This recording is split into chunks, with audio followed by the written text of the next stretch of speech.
जय हिंद छात्रों, मैं अंशुमान। स्वागत है आपका हिंदी है शाम चैनल को। तो आज हम इस वीडियो में आलोचना करेंगे केवट प्रसंग कविता के बारे में। लगभग आज हम 25 से 30 एमसीक्यू डिस्कशन करेंगे और ये जो क्वेश्चन आपका इस वीडियो में मैं आपके लिए लेके आया हूँ बहुत इम्पोर्टेंट है। ठीक है, आप वीडियो को अंत तक देखें और वीडियो को शेयर करें और लाइक करें।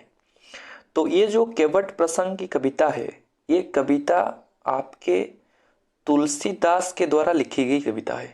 ठीक है, पहली बात तो ये है, ये जो कविता है केवट प्रसंग, ये आपका तुलसीदास जी ने लिखा है। और ये जो केवट प्रसंग एक रामचरितमानस अयोध्या कांड से लिया गया है। ठीक है, ये जो केवट प्रसंग जो कविता है, ये आपका रामचरितमानस एक ग्रंथ है, उसमें अयोध्या कांड भाग से लिया गया है। ठीक है, तो चलिए पहला प्रश्न को आज हम डिस्कशन करेंगे। पहला प्रश्न आपके सामने, केवट प्रसंग किसकी रचना है, यानी केवट प्रसंग को किसने लिखा है। ठीक है, कबीरदास, सूरदास, तुलसीदास या बिहारी लाल। तो इसका सही उत्तर क्या होगा? Option C, Tulsidas. ठीक है, चलिए आगे बढ़ते हैं। तुलसीदास का मूल नाम क्या था? हालांकि इस प्रकार का प्रश्न आपके परीक्षा में नहीं आएगा, फिर भी मैंने केवट प्रसंग के बारे में कुछ जो डिस्कशन किया था, यानी इस वीडियो को लाने से पहले मैं ये कोशिश किया था कि आपके लिए सभी प्रकार के प्रश्न स्थापन करूं। तो इसलिए मैं इस प्रकार का प्रश्न आपके इस वीडियो में लेके आया हूं कि तुलसीदास जी का मूल नाम क्या था, यानी पहले उनका नाम क्या था। ठीक है, नारायण, धर्मपाल, रामबोला दुबे या महाकवि। तो इसका सही उत्तर क्या होगा? इसका सही उत्तर आपका हो जाएगा ऑप्शन सी, रामबोला दुबे। ठीक है, चलिए फिर हम आगे देखेंगे। केवट प्रसंग ये जो कविता है, इस कविता में केवट पूर्व जन्म में क्या था? ठीक है, ये जो केवट था पूर्व जन्म में क्या था? खच्चर, कछुआ, गधा या बकरी। तो इसका सही उत्तर क्या होगा? इसका सही उत्तर होगा कछुआ था। ठीक है, केवट जो था ये पूर्व जन्म में कछुआ था, यानी पहले कछुआ था। ठीक है, चलिए आगे बढ़ते हैं। केवट प्रसंग किस ग्रंथ से लिया गया है? अभी मैंने जो आपको बताया पहले कि केवट प्रसंग एक कविता है, वो कविता जो ग्रंथ से लिया गया है उस ग्रंथ का नाम है रामचरितमानस। ठीक है, अगर परीक्षा में इस तरह का प्रश्न पूछा जाए तो आपको रामचरितमानस ग्रंथ से ही लिखना होगा। ठीक है, अगर किस भाग में यानी कहां से लिया गया है? अयोध्या कांड से लिया गया है। ठीक है, चलिए आगे बढ़ते हैं। केवट प्रसंग में अजामिल किसका नाम है? ठीक है, केवट प्रसंग में जो लिखा है नाम अजामिल। ठीक है, यानी जिसके स्मरण से अजामिल पापी करणों में एक था और राक्षस जी, वो क्या हुआ? राक्षस भी भव सागर से पार हो गया।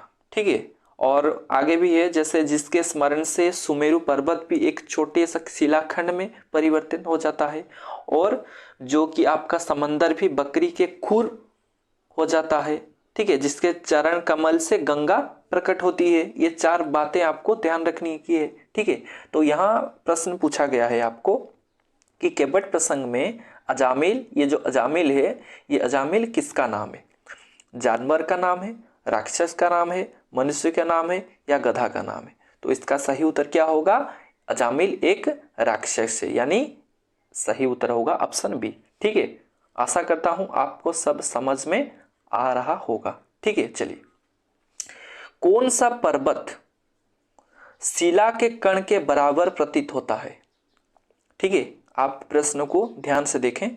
कौन सा पर्वत शिला के कण के बराबर प्रतीत होता है?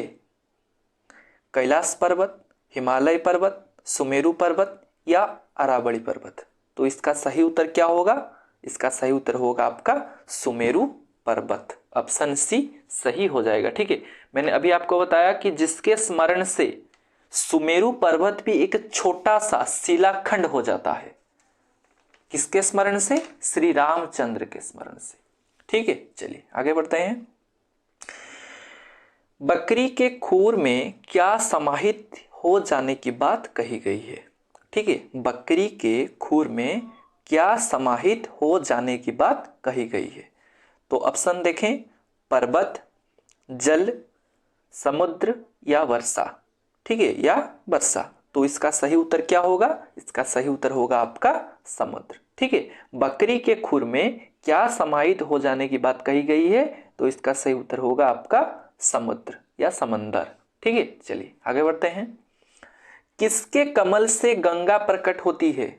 मैंने आपको अभी बताया कि जिसके कमल से, किसके कमल से? श्री रामचंद्र जी के, प्रभु श्री रामचंद्र जी के कमल से गंगा प्रकट होती है, यानी ऑप्शन सी सही होगा। ठीक है, चलिए आगे बढ़ते हैं। नदी पार करने के लिए कौन नाव मांग रहा है? ठीक है, केवट प्रसंग कविता में, जो कि तुलसीदास जी के द्वारा लिखी गई कविता है, इसमें नदी पार करने के लिए कौन नाव मांग रहा है?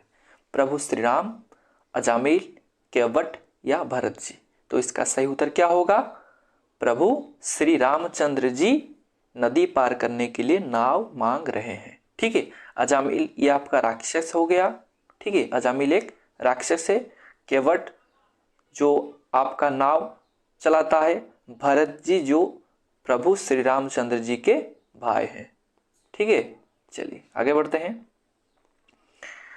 प्रश्न 10 पर, केवट प्रसंग में कटी का अर्थ क्या है?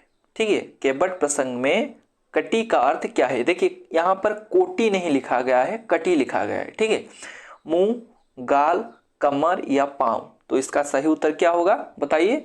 केवट प्रसंग में अगर आप कविता को ध्यान से पढ़ा होगा तो वहां पर लिखा गया है कटी। कटी का अर्थ है कमर।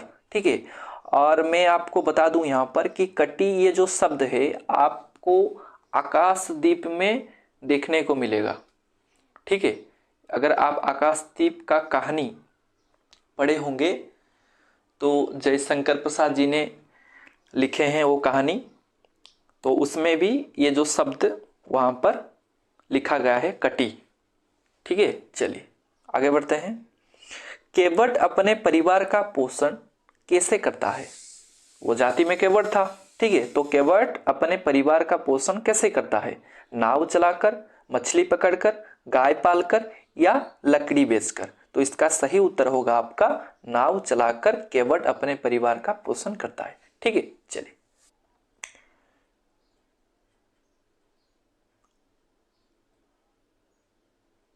आगे बढ़ते हैं। केवट नाव में चढ़ाने के लिए क्या शर्त रखता है? ठीक है, केवट नाव में चढ़ाने के लिए क्या शर्त रखता है प्रभु श्री रामचंद्र जी के पास?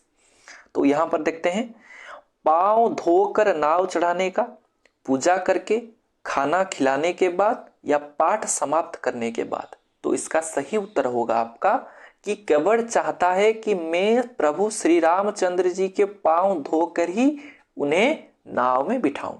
तो इसका सही उत्तर क्या होगा? इसका सही उत्तर होगा आपका ऑप्शन ए, पांव धोकर नाव चढ़ाने का शर्त रखता है। ठीक है, चलिए आगे बढ़ते हैं।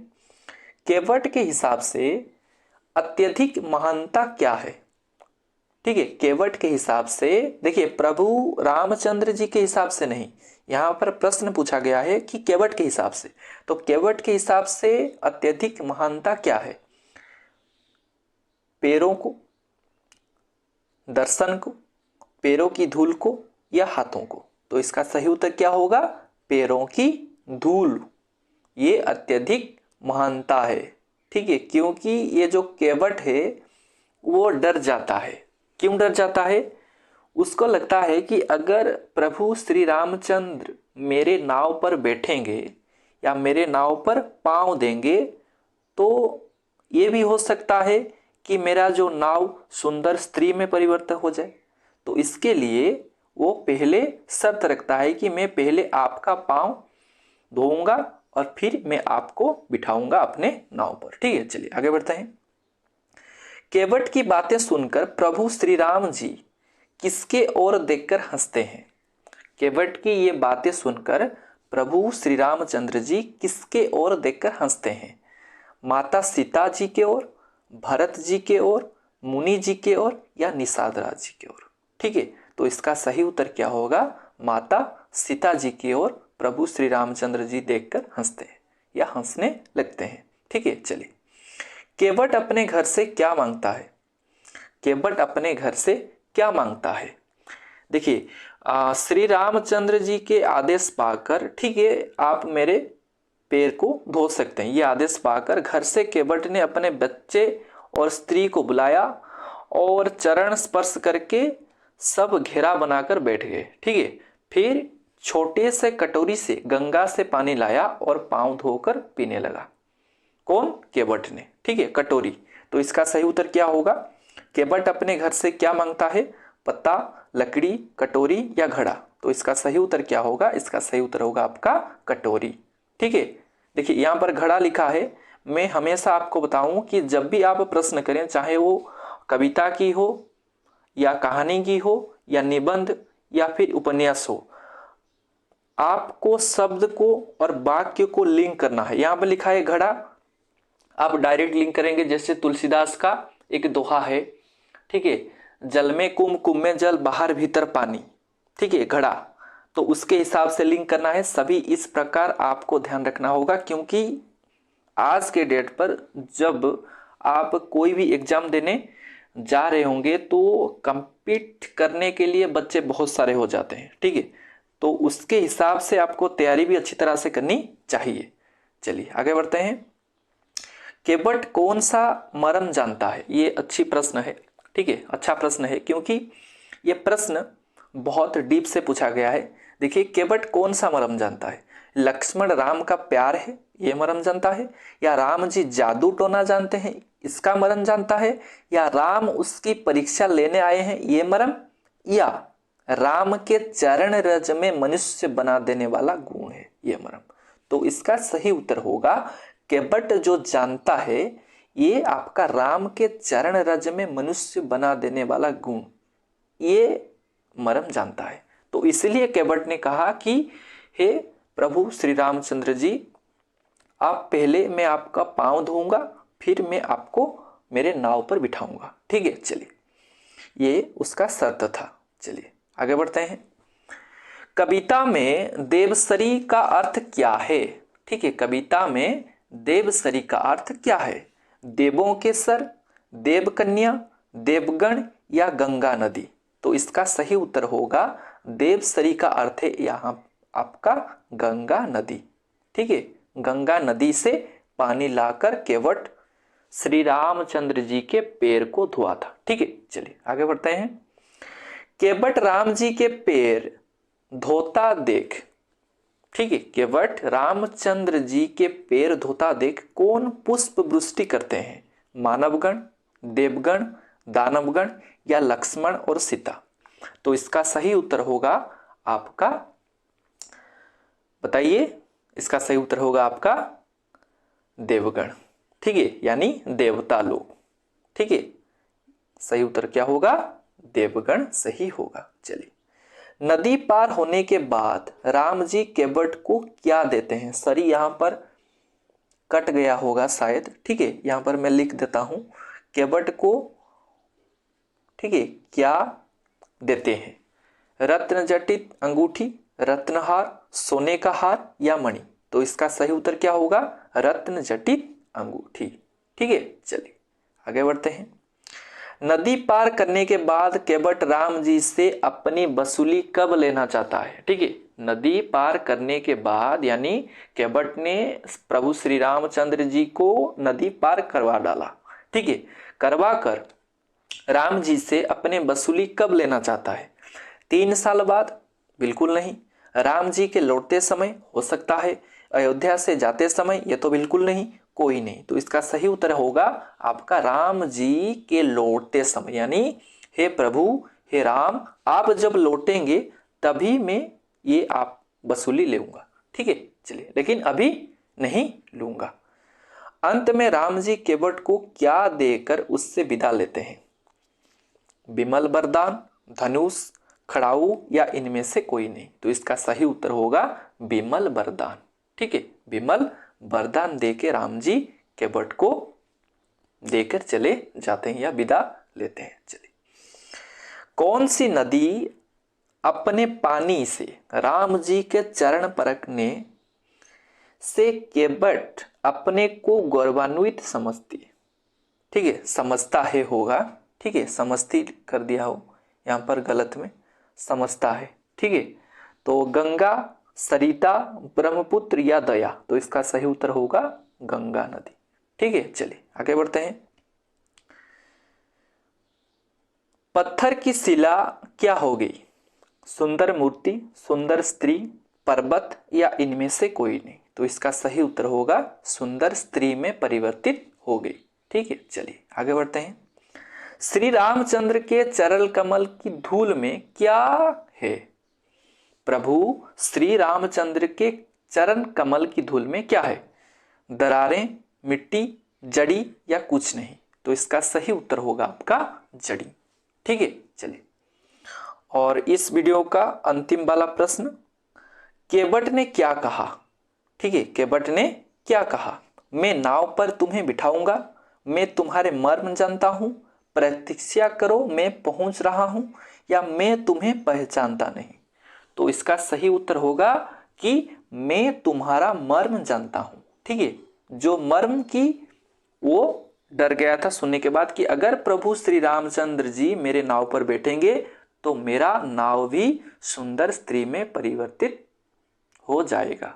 ठीक है, तो ये थी आपके लिए छोटी सी वीडियो। आशा करता हूं आपको सभी प्रश्न समझ में आ गया होगा, और मैं पिछले दिनों से करीब 7-8 दिन से कोई वीडियो नहीं अपलोड कर पाया था, और अभी मैं डेली बेसिस पर अपलोड करूंगा। ठीक है, आगे आपका पूस की रात कहानी के लगभग 50 MCQ लेके मैं आपके लिए आया हूं, और 2-3 दिन के अंदर ही मैं उस वाला वीडियो को डाल दूंगा। ठीक है, धीरे धीरे करके सभी जो डेप्थ से क्वेश्चन है, ठीक है, सभी प्रश्न मैं आपके लिए लेके आऊँगा। तो इस वीडियो को शेयर करें, लाइक करें और सब्सक्राइब करना मत भूलिए। तब तक के लिए जय हिंद।